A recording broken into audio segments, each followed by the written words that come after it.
Тили-тили-бом, кричит ночная птица. Морозы побрались в том, тем, кому не спится.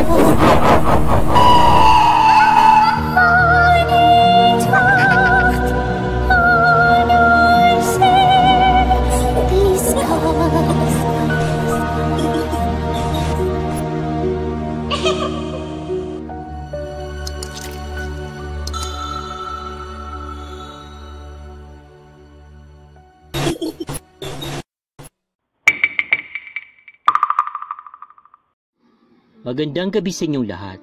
Ako po si Johnny Healer at marami akong kwento tungkol sa kababalaghan na tunay na nangyari sa akin. Ang kwentong ibabahagi ko ngayon ay base sa karanasan ng kaibigan ni Jane na si Angie at naging karanasan ko na din. Si Jane at ako ay magkaklase noon. Si Jane pala ang paksa ng kwento ko tungkol sa Mount Cristobal na biktima ng dyablo. Pumunta na lamang kayo sa aking Facebook account upang malaman niyo ang kanyang kumpletong kwento. Nangyari ang mga kaganapang ito sa taon ng 2018. Sa taon din ito, kinasal si Angie sa matagal niya ng boyfriend na si JR. Masayang-masaya ang pamilya nila na kinasal sila dahil buntis na din si Angie ng mga panahon yun. Muntik na nga nilang maging abay sa kasal yung dala niyang bata sa kanyang tiyan. 2 buwan na lang, manganganak na si Angie. Habang nasa simbahan sila, may isang dalaga na napansin si Angie na masama ang titig sa kanya, lalo na kay JR. Napapaisip tuloy si Angie kung anong motibo ng babae na yun. Ngunit pinagsawalang bahala na lang niya yun dahil araw ng kanyang kasal. Mas pinili niya maging masaya. Pagkatapos ng kasal, may salo-salo sa bahay nila Angie sa Cabanatuan City. Nakita pa ni Angie na nandoon din yung babae kanina na nakikikain din. Pagkatapos ng kainan, umuwi na yung bagong kasal sa probinsya ng lalaki sa Puso Rubio, Pangasinan. Habang nasa biyahe sila, nagkwento si Angie kay JR. Sinabi niya sa bagong asawa yung tungkol sa misteryosong babae na napansin niya kanina. Mahal, may napansin akong babae na antalin ng titig sa atin kanina. Kilala mo ba yun? Tanong ni Angie kay JR. Naku, wala yun. Huwag mo nalang itindihin yun. Paiwas sa sagot ni JR, pero napansin ni Angie ang ekspresyon ng kanyang asawa na parang may tinatago ito. Sa tagal na nilang magkasintahan, kabisado na ni Angie ang itsura ng mukha ni JR kapag nagsisinungaling ito. Mas lalo pang kinutuban si Angie kay JR nung ilarawan niya ang babaeng nakita niya. Medyo maliit yung babae at may nunal na malaki malapit sa may tenga. Sigurado ka bang wala lang yun?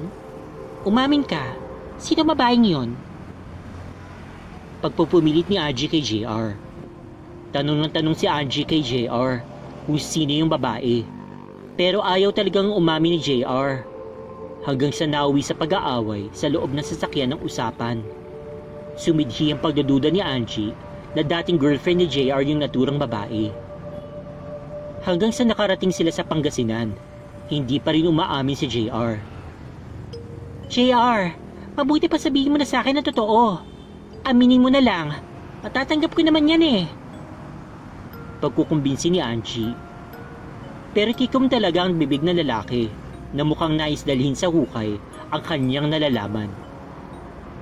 Pagdating nila sa bahay sa Pangasinan, pagbaba pa lang ng sasakyan, nakita kaagad ni Angie yung babaeng nasa kasal nila kanina. Takang-taka si Angie kung paano nakapunta doon yung babaeng yun nang agad-agad. JR, bakit nandito yung babaeng yan? Sino ba talaga siya? Bakit niya tayo sinusundan? Sunod-sunod na tanong ni Angie na napapaiyak na sa sobrang pagkadismaya.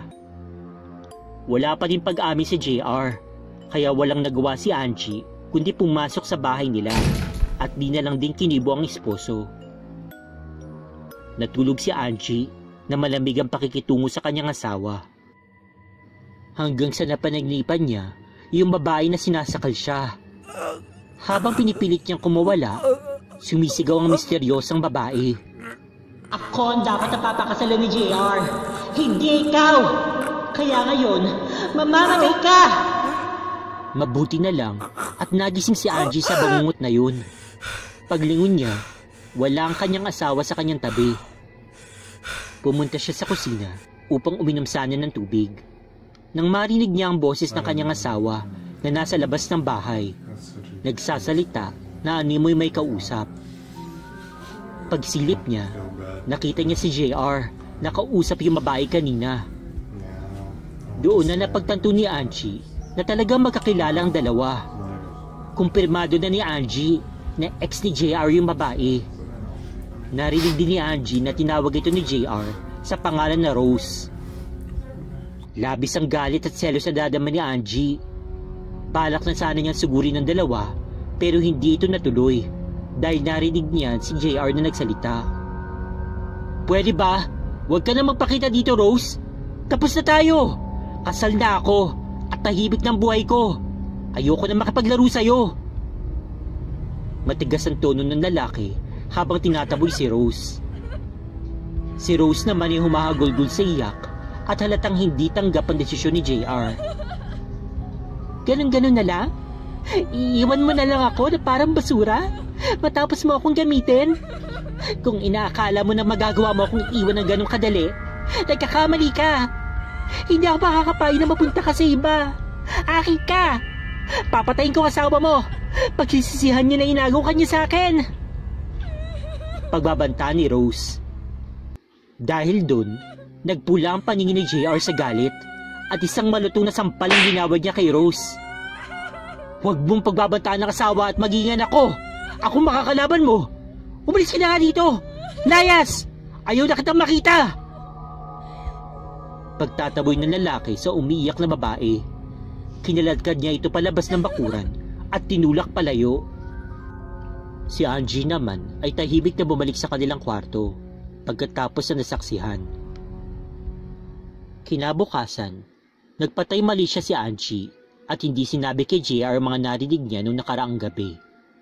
Gusto niyang patunayan kung talaga bang totohanin ni JR ang sinabi niyang gusto niya ng nantahimik na buhay. Isa pa, siya ang pinili kaya masaya na siya dun. Lumipas ang 2 buwan, nanganak na si Angie sa kanyang unang supling na babae. Maligayang pamilya nila at agad na naghanda ng salo-salo upang ipagdiwa ng 1-day-old na bata.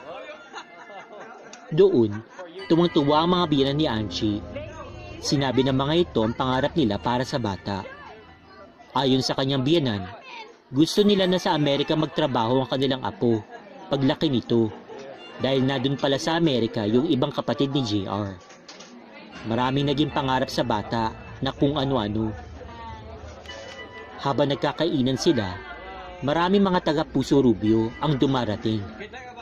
Napansin ni Angie ang isang matandang nakasuot ng itim. Nakatitig ito ng masama sa litrato ng anak niyang nakalagay sa tarpaulin. Kaya hindi maiwasan ni Angie na kilabutan sa matandang yun. Tinanong naman niya sa binan niya kung sino yung matanda at ito ang sagot ng binan niya. Si Aling Bibot yun. Huwag ka na sana mag-isip ng kung ano, pero nanay yan ang dating girlfriend ni JR. Hayaan mo na, wala namang gagawing masama yan. Sagot ng biyenan niya. Nakibit-balikat na lamang si Angie kahit na medyo di pa rin siya mapakali. Habang lumilipas ang mga araw, napapansin nilang yung anak nila ay madalas na inaapoy naglagnat at kapag didala naman sa ospital, mas lalong tumataas ang lagnat at nakakapasok ang init ng katawan ng bata. Hanggang dinala nila sa albularyo yung bata, pero tinanggihan sila. Pasensya na kayo, pero di ko kayo matutulungan. Ayoko pang mamatay. Matalinghanga na tanging nisasabi ng albularyo. Hanggang isang gabi, tumahimik sa pag-iyak yung bata, pero mainit pa rin ito. Inakala nila Angie na okay na yung bata, pero kinabukasan ng madaling araw, pagkuha ni Angie sa anak niyang nakahiga sa kuna, agad niyang nakita na matigas na ito at hindi na huminga. Anak! Anak, gising! Anak! Anak! Huwag po! Diyos ko! Huwag po! Ang anak ko! Nagsisigaw si Angie sa labis na dalamhati sa pagkawala ng panganay na anak. Nagising ang lahat ng tao sa bahay nila at nagiyakan dahil sa sinapit ng bata. Walang hiya siya! Walang hiya siya! Sigaw ni JR na galit na galit. Nagulat naman si Angie sa kilos ng asawa. Bagamat natural na magluksa ito, kakaiba naman ang reaksyon nito. Napaiyak ang lalaki at saka nito nilabas sa mga saloobin. Angie, patawarin mo ako. Inaamin ko na. May dati akong kasintahan. Siya si Rose. Duda ko, siya ang may gawa nito sa anak natin. Isa pa, may lahing mangkukulam sila Rose. Pati yung matandang pumunta sa bahay natin. Yung nanay niya mangkukulam yun. Humahagulgol na wika ng lalaki. Bagamat may galit din sa puso ni Angie dahil nadamay ang kanyang anak, dinamayan niya na lamang ang asawa at sabay silang umiyak para sa yumaong anak. 3 araw lang binuro ng bata at pagkatapos ay nilibing na nila kaagad. Habang ginagawa ang seremonya sa sementeryo, namataan ni Angie si Rose na nandoon sa mga nakikiramay. Umakyat ang dugo sa ulo ni Angie at sagad hanggang buto ang galit niya sa babae. Agad niyang sinugod ito.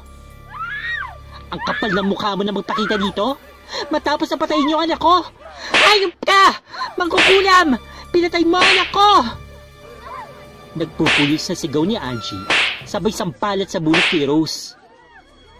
Lumaban naman si Rose at nagkasabunutan silang dalawa sa sementeryo. Nagpagulong-gulong sila sa lupa at naiskandalo ang lahat. Mabutit na awat sila ng mga tao doon, kaya natigil din ang away. Si Rose naman ay hindi nagsasalita, pero kasing talim ng punyal ang mga tingin nito kay Angie. Pagkatapos ng libing kinagabihan, lumakad si Angie papunta sa bahay nila Rose. Excuse me, kilala niyo ba si Rose? Alam niyo ba kung nasaan yung bahay niya?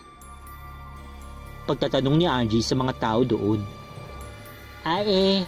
Ate, sa iba na lang kayo magtanong. Halatang natatakot at umiiwas sa sagot ng mga tao sa kanya. Ganun ang laging nangyayari. Lahat ng tao na pinagtatanungan niya, ayaw ituro ang bahay. Neng, payo ko sa'yo, huwag ka nang tumuloy. Yung pupuntahan mo ay lubhang delikado. Kilala dito sa lugar sila Rose at yung nanay niya bilang mga mangkukulam. Umuwi ka na lang dahil baka matsyempohan mo pa yung nanay ni Rose na may kausap na demonyo habang lumulutang sa apoy. Babala ng isang napagtanungan niya. Marami nagpapatunay na malakas na mangkukulam di umano sila Aling Bibot at pati na rin si Rose. Di umano, kahit nung dalaga pa lang ito, malamang napasahanan ng pagiging mangkukulam ng nanay. Ngunit di nagpapigil si Angie sa mga tao.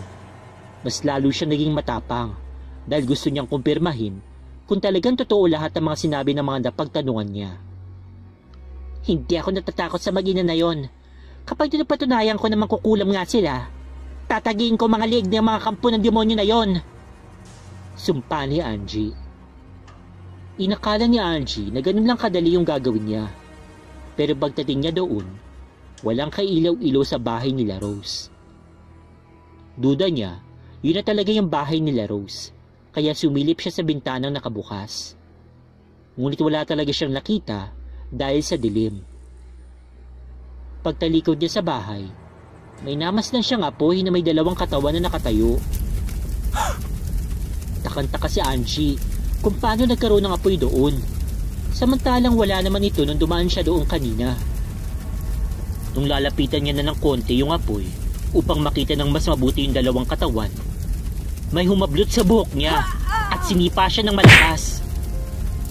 Natumba si Angie at pagtingin niya, si Rose pala. May hawak pa itong itak at plano na siyang tagain sa ulo. Walang nagawa si Angie kundi magsisigaw habang palapit ng palapit yung itak sa kanya. Mabuti na lamang, may isa palang lalaki na sumunod kay Angie na isa sa mga napagtanungan niya kanina. "Bitiwan mo siya! Mangkukulam!" Sigaw ng lalaki habang pinagsisipa si Rose. Nagulat si Angie nang walang sabi-sabi, winarap ng lalaking yun yung damit ni Rose. Nalaman niya kinalaunan na ginawa pala yun ng lalaki para mahiya si Rose at hindi naman laban. Nung mawarak nga yung damit ni Rose, nagitla ito at nagtatakbo habang sumisigaw. Doon naman naagaw ang pansin ng dalawang katawan na nakatayo sa apoy. Doon nalaman nila Angie at ng lalaki na yung palang nanay ni Rose na may kausap na isang demonyo. Pilit na hinatak pa pala yun ng lalaki si Angie sa lugar na yun. Kaya lang, bago pa sila nakalayo, may nakita sila nakatayo sa kanilang dadaanan. Nagitla sila pagtingin nila dahil merong apoy sa daan, kahit na wala naman yun doon kanina. Napahinto si Angie at yung lalaki dahil di sila pwede makalagpas sa nakaharang. Habang nakahinto sila, nakikita nilang susumpungan na sila ng nakatayo sa daan. Nang medyo malapit na ito, doon niya nakita ng mabuti si Aling Bipot. "Bakit kayo narito?" Umalingaw-ngaw na wika niya Aling Bipot. Napadaan lang po." Nanginginig na boses na sabi ng lalaki. Opo, ganun na nga." Sang-ayon na lang ni Angie na nawala ang kaninang tapang. Hindi naman umimik si Aling Bipot at walang sabi-sabi, hinapik sa balikat si Angie, pati yung lalaki. "Sige, dumana kayo." Sambit ni Aling Bipot na pinaalis na sila. Habang pauwi na sila, nakaramdam na kakaiba sa katawan yung kasama ni Angie na lalaki. Aray! Aray! Aray! Biglang nag-iinit ang katawan ko. Anong nangyayari? Sambit nito na halatang nahihirapan. Si Angie naman ay walang nararamdaman hanggang sa makauwi na siya sa bahay. Kinabukasan, nabalitaan ni Angie na agad na binawian ng buhay ng lalaki na tumulong sa kanya kagabi. Ang pinagtataka ng lahat, nung namatay yung lalaking yun, ay medyo may sunog siya sa likod, sa muka, batok, tiyan, at mga binti. Si Angie naman ay di na napigilan ng nadaramang takot dahil iniisip niya na baka matulad siya sa lalaking yun. Kaya nung araw din na yun, umuwi si Angie sa Kabanatuan kahit di niya kasama kanyang asawa. Nakarating siya sa Kabanatuan ng hapon, mga bandang 4 p.m. Naisip niya kaagad na i-message sa Facebook si Jane. Mabuti na lang at naka-online ito at nakita kaagad sila nung gabing yun. Pinuntahan ni Jane yung kaibigan niya si Angie at doon na kinuwento ni Angie ang lahat ng nangyari sa kanya doon sa Pangasinan. Napayak si Jane sa kwento dahil pati anak nila ay nadamay. Sis, mabuti pa kaya uminom tayo ng konti para lang mabawasan yung stress mo kahit paano. Yaya ni Jane kay Angie. Nagiinuman na sila nang biglang umari si Angie.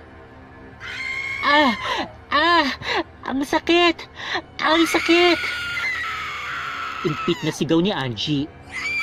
Yung dibdib ko, parang inaapoy. Parang may humihila sa buhok ko. Teka lang. Kalma ka lang sis, kalma lang. Sambit ni Jane na inakay si Angie papunta sa CR para basain. Naging kalmado naman noon si Angie pagkatapos at agad na tinigil ang inuman. Natulog na sila noon upang magpahinga. Pero nung madaling araw, nagising si Jane dahil may narinig siyang mahinang ungol at amoy na nasusunog na balat. Pagkamulat niya, si Angie ay tulog pero umuungol at para bang hirap na hirap. Angie, hoy gising! Sambit ni Jane na pilit na niyuyugyo ang kaibigan upang mamulat. Pero di magising ang babae At napansin din ni Jane na yung ibang parte ng balat nito ay umiitim na sobra, saka nangangamoy. Mabilis na kumilos si Jane at binuhusan niya ng tubig si Angie. Agad din tumawag si Jane sa asawa niya si Kevin para magpatulong dahil hindi na alam ni Jane yung gagawin niya sa mga oras na yun. Nung mabuhusan ng tubig si Angie, nagising na rin ito pero namimilipit ito sa sakit. Ano nangyayari sa akin? Ang sakit na mo ang katawan ko. Para patutulong lamang ko sa katawan. Umiiyak na wika ni Angie. Pakiwari niya, galing siya sa isang aksidente. Dahil tuwing gagalaw siya, labis-labis ang sakit. Sinira ni Jane yung damit ni Angie. At doon niya nakita yung mga naglalakihang sunog sa balat nito.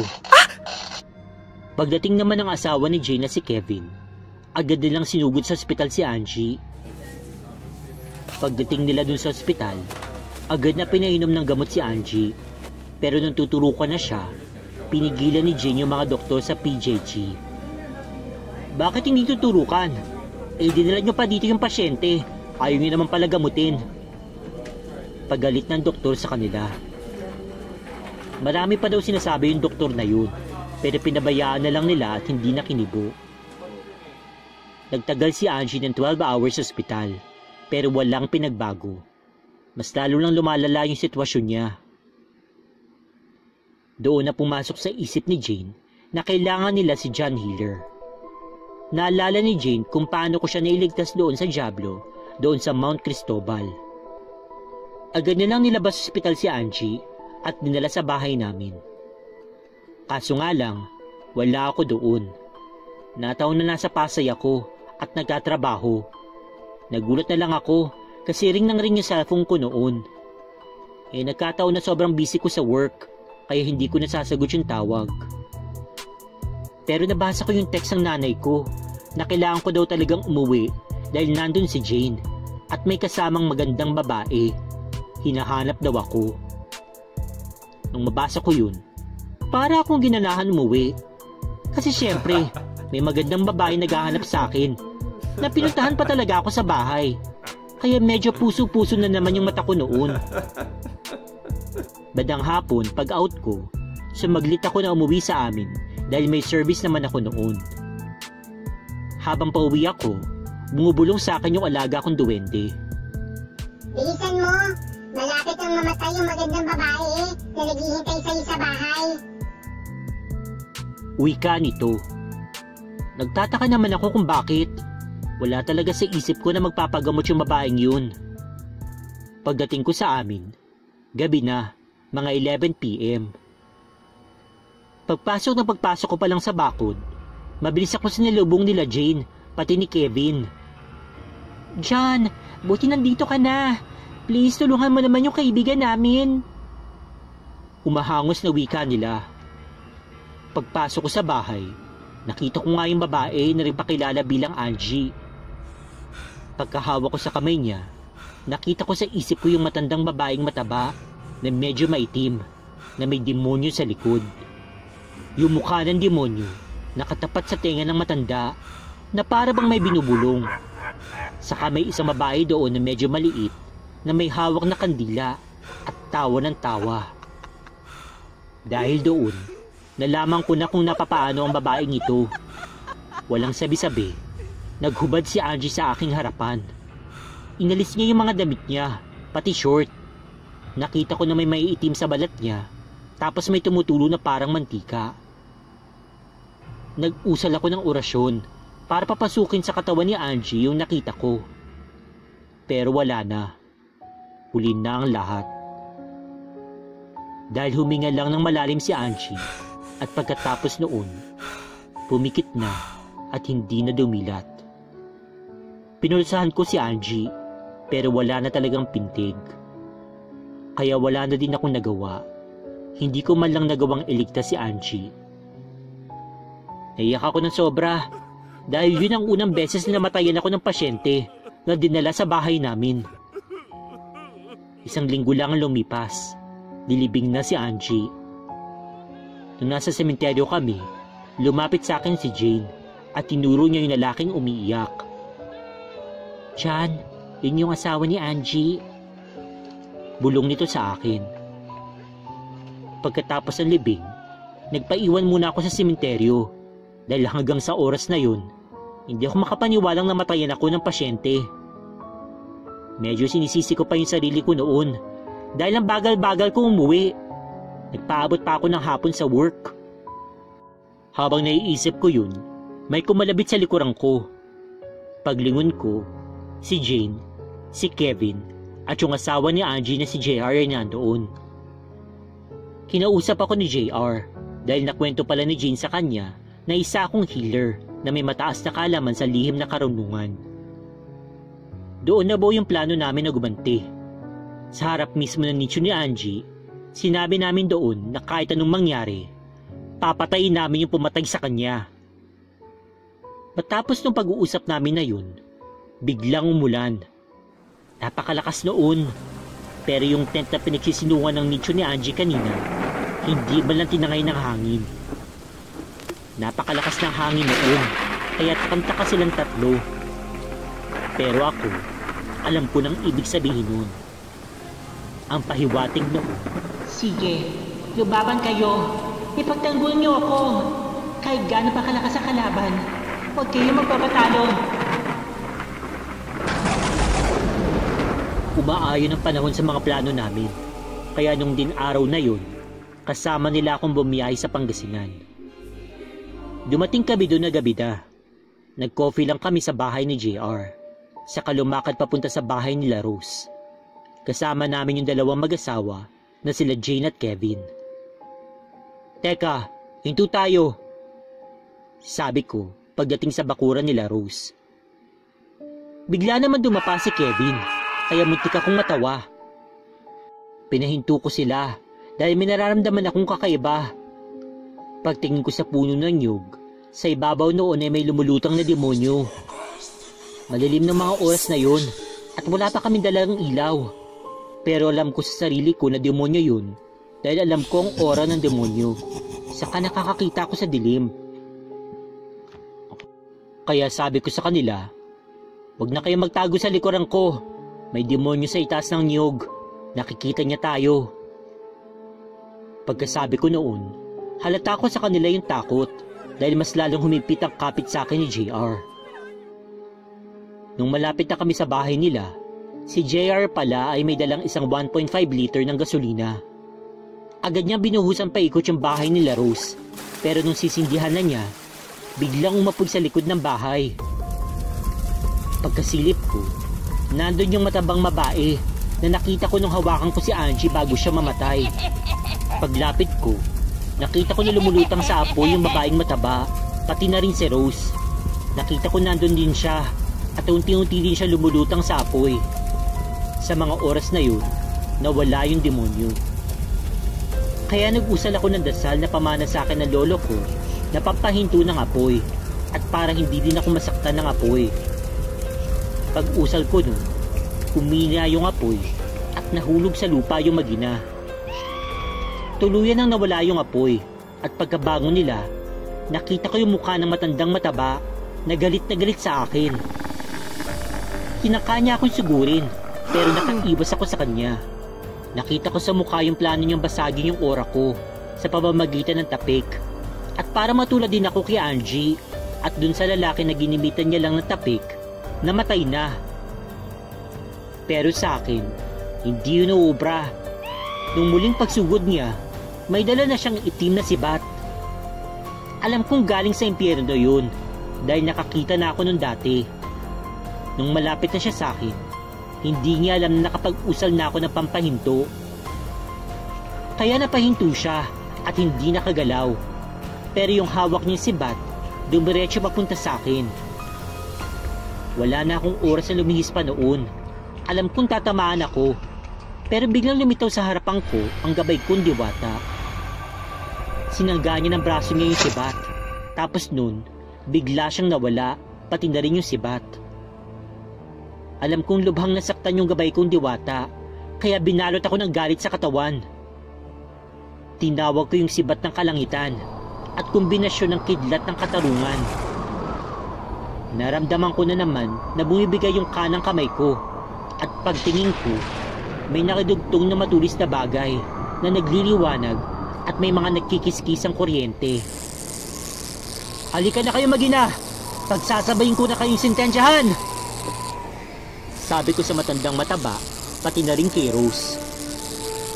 Paglingon ko sa mga kasama ko, nakadapa sila sa lupa at nakasubsob ang mga mukha. Akala ko mga patay na sila, pero nararamdaman ko naman yung mga aura nila, kaya pinabayaan ko na lang muna sila. Pagbalik ng tingin ko, yung mangkukulam ay pasugod na naman sa akin at nakikita ko sa kamay niya na may isang napakaitim na usok. Akala niya uubra sa akin yun, pero nung mga 5 hakbang na lang ang layo niya sa akin, sinalubong ko sa kanya yung tinawag kong sipat ng kalangitan at kombinasyon ng kidlat ng katarungan. Pagsalubong ng kamao ko, nakita ko humiwalay sa kamay ko ang aking kamao at tumama ito dun sa mangkukulam. Nahinto siya at biglang bumulagta sa lupa. Paglapit ko sa kanya, nagsasalita siya sa isang wikang hindi ko maintindihan. Sa palagay ko, tinatawag niya yung demonyo. Kaya tinapakan ko siya sa dibdib at hinaman ko siya. O ngayon, nasaan ang Diyos mong demonyo? Tawagin mo at papatayin ko na din. Isusunod ko na siya sa'yo. Kaya lang, walang demonyo na lumitaw. Hanggang sa nakita ko na lang na tumigil na siya sa paghinga at humiwalay na yung kaluluwa niya sa kanyang katawan. Hinanap ko naman si Rose kung nasaan ito. Rose? Rose! Nasaan ka na? Halika na dito para mapatay na din kita kasama ng nanay mo. Tawag ko. Nakita ko siya sa loob ng bahay nila at narinig ko nag-uusal siya ng dasal. Oh, yan lang ba yung kaya mo? Hindi tatalab sa akin yan. Mamamatay ka lang.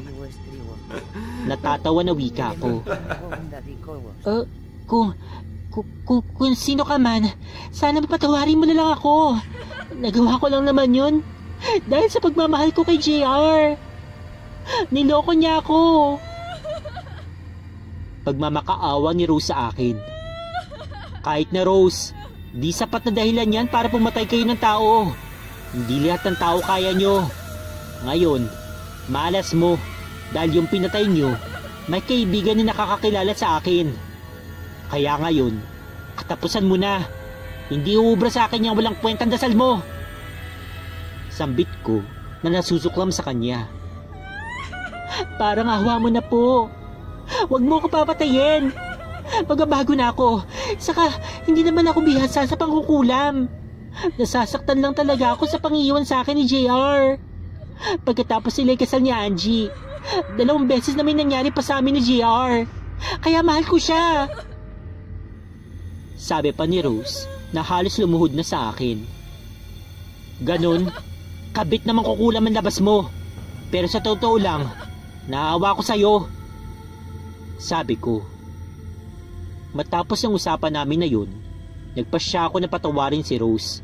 Dahil bata pa naman siya, baka sakaling magbago pa. Iniwan namin yung nanay niyang patay at umuwi na ako sa amin. Naghihintay akong malaman kung ako ba'y kakasuhan dahil sa pagpatay ko sa mangkukulam na yun. Pero walang kaso, hindi sila nagkaso. Sa makakabasa ng karanasan kong ito, magsilbing aral sana sa inyo ito. Babae man o lalaki, huwag sasama ang loob ninyo. Dahil para sa akin, sobrang sama maging kabit. Nakakasira ka na ng pamilya, tuwang-tuwa ka pa. Ang mas malupit niyan, kung kasal pa yung tao na pilit mong inaangkin. Aba, mas malaking kasalanan sa Diyos yan. Hanggang dito na lamang po. Salamat sa inyong pakikinig. Ang inyong lingkod, John A. Healer. Hello Spooky Dolls, good evening. Before anything else, gusto ko sanang batiin lahat ng mga OFW at mga Filipino immigrants, pati na rin po yung mga Pinoy na tulad ko na nandito lang po sa Pilipinas, at yung mga taga-ibang dimensyon at taga-ibang mundo na tumatangkilik at sumusuporta po sa Dolls and Spooks. I hope that you're all doing well. Okay, so ito na nga po yung ating kwento para po sa gabing ito. So gusto ko po magpasalamat po ng taus-puso kay John A. Healer.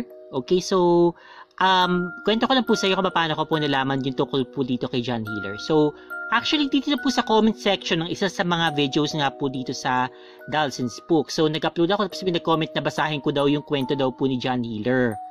Sabi ko, honestly hindi ko po kilala si John Healer noong time na yun. Sabi ko, sino si John Healer? Ganyan.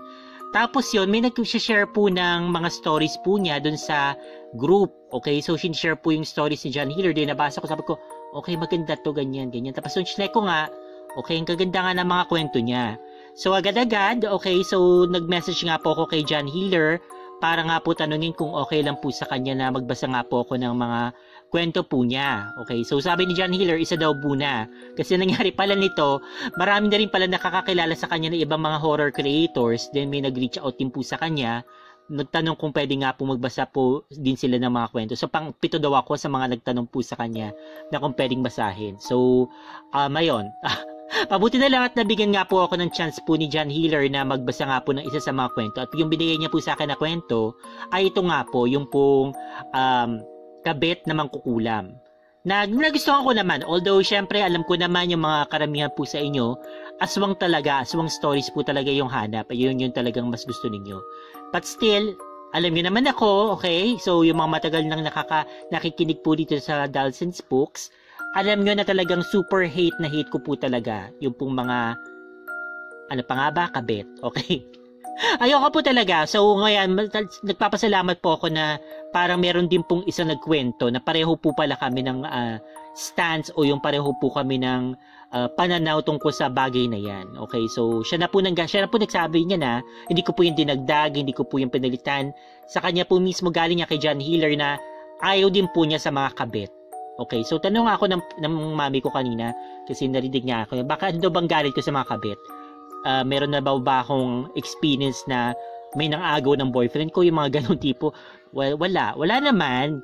Okay, so nilalagay ko lang kasi yung sarili ko sa kanilang sitwasyon, yung sa sitwasyon ng legal wife o ng girlfriend na sila talaga yung mag-girlfriend, okay?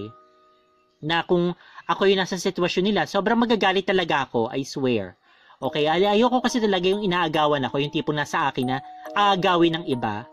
Ay nako, talagang patayan to. Hindi naman sa papatayin ko siya, don't get me wrong. Ibig sabihin, talagang ano to, hindi to yung tipong parang palalagpasin ko lang na parang wala lang akong imik, na parang siguro makakalimutan din niya yung babaeng yun o kung ano man. Ay hindi, pero ako yung tipong hindi ako yung magagalit lang ako dun sa babae, dun sa kabit o kung sino man. Pero yung lalaki o yung karelasyon mo parang yun yung yung wala kang sa kanya, hindi mo siya sinisisi or what. Pareho ko silang yung kakastiguhin.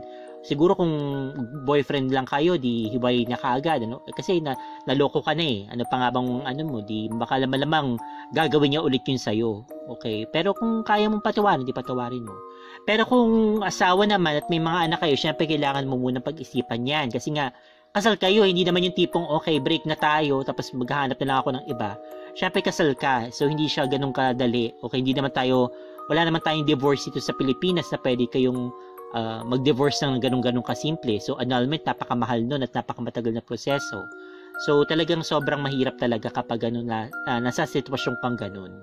Okay, so mabalik tayo nun sa kwento. So yun nga, so tungkol nga ito dun sa isang bitter na ex, okay, na pilit na inaagaw yung pabalik sa kanya yung lalaki na hindi naman nga siya gusto na kasi nagpakasal nga sa iba. Okay, and then ayun, so sa sobrang computerer niya, ayan, talagang pinatay yung babae, pinatay si Angie, pinatay yung anak nila. So sobra talagang sukdulan ng kasamaan. Okay, pati yung bata dinamay. Okay, pero ang masasabi ko lang talaga dyan kung sa bagay na yan ay kung ikaw naman yung nasa posisyon na ikaw yung dati kayo, okay, kayo yung mahal na mahal mo yung lalaki or babae for that matter, pero nakipag-iwalay sa'yo at nagpakasal sa iba o since, okay, again, boyfriend lang kayo, hindi kayo kasal, so ibang usapan ito. Kasi kung yun nga, magnobyo pa lang kayo, mag-girlfriend pala kayo, pwede pa talaga maghanap ng ibang tao, okay, na makakarelasyon yung lalaki o yung babae. Okay, so yes, masakit sa una, pero ganun talaga eh. Hindi talaga kayo meant to be. Kasi nga, ayaw niya sa'yo. Kahit gusto mo sa kanya, ayaw naman sa'yo. Hindi yung pwede. Kailangan pareho niyong gusto yung isa't isa. Kasi kung pipilitin mo na gustuhin ka niya, magiging miserable lang kayo. Okay, magiging hindi maganda rin yung pagsasama ninyo. So, might as well, okay, dapat ang ganito, kung ako yung nasa kalagayan ni Rose, yun na. Yung syempre, masakit. Okay, so, iyak mo yan, ganyan. Pero, darating din ang panahon na makakahanap ka ng mas makakahigit doon na talagang meant para sa'yo. Kasi niniwala ko ng gano'n na kung hindi talaga sa'yo ukol, di bubukol. Okay? So, ayun lang. Para sa akin kasi sobra-sobra yung ginawa ni Rose, talagang dinamay niya. Ayan, tuloy, nalagasan siya na buhay sa buhay, namatay din yung nanay niya. Okay, buti na nga lang hinayaan siya ni John Healer na ganun-ganun lang na parang okay, baka magbago pa ganyan. Ako sige, parang okay, hindi kita papatayin, pero lulumpuhin kita o bubulagin kita para parusa ko sa'yo. Parang ganun, di ba? Okay? Kasi nga parang okay, ganun-ganun na lang yon. So, na-hurt ka, pumatay ka, and then patawad, sorry. Okay, ganun na lang yon. Hindi yung ganun kasi. Pwede sana kung hindi namatay yung bata, hindi namatay si Angie. Pero over kasi, sobra-sobra yung ginawa niya. Hindi talaga ganun kadaling patawarin. Okay? Pero anyway, so kung yun ang decision ni John Healer at siguro yung asawa naman, yung si JR, okay lang din naman sa kanya yun, pumayag naman siguro siya, wala na tayong magagawa. Sila yung nasa sitwasyon na yun eh. So, respetuhin na lang natin yung kanilang desisyon na patawarin na nga lang itong si Rose sa kanyang ginawa at hayaan na magbago kung sakalaling pwede pa magbago. But anyway, so I hope na nagustuhan po niyo yung kwentong ito ni John Healer. So again, salamat po sa kanya. Ilalagay ko po yung link na kanyang Facebook account dito sa description ng video para po mapuntahan nyo at mabasa nyo rin yung ibang mga stories po na kanyang sinulat. Okay, na base po sa kanyang tunay na karanasan. Hopefully makapagbasa pa po ako ng iba pa pong kwento mula sa kanya. Napapayag pa po siya na magbasa pa po ako ng iba. Okay, kung hindi pa kayo subscribe dito sa Dalsin Spooks, ano pang hinihintay nyo, subscribe na po.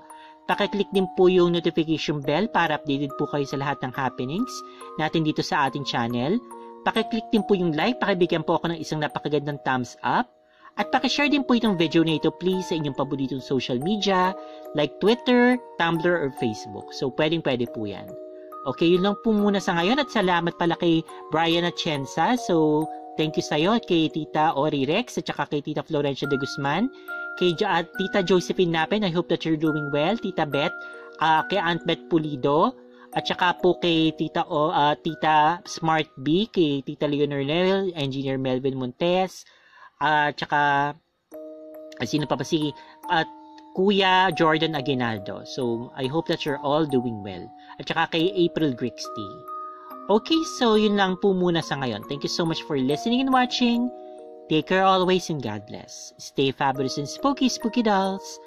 Bye-bye! Meron ka bang spooky story na gusto mong i-share? Kung ganon, ipadala mo na yan sa dolls@gmail.com. Huwag din kakalimutan na mag-subscribe, mag-like, mag-comment, at i-share ang video. Kung hindi, pupuntahan kita sa bahay mo.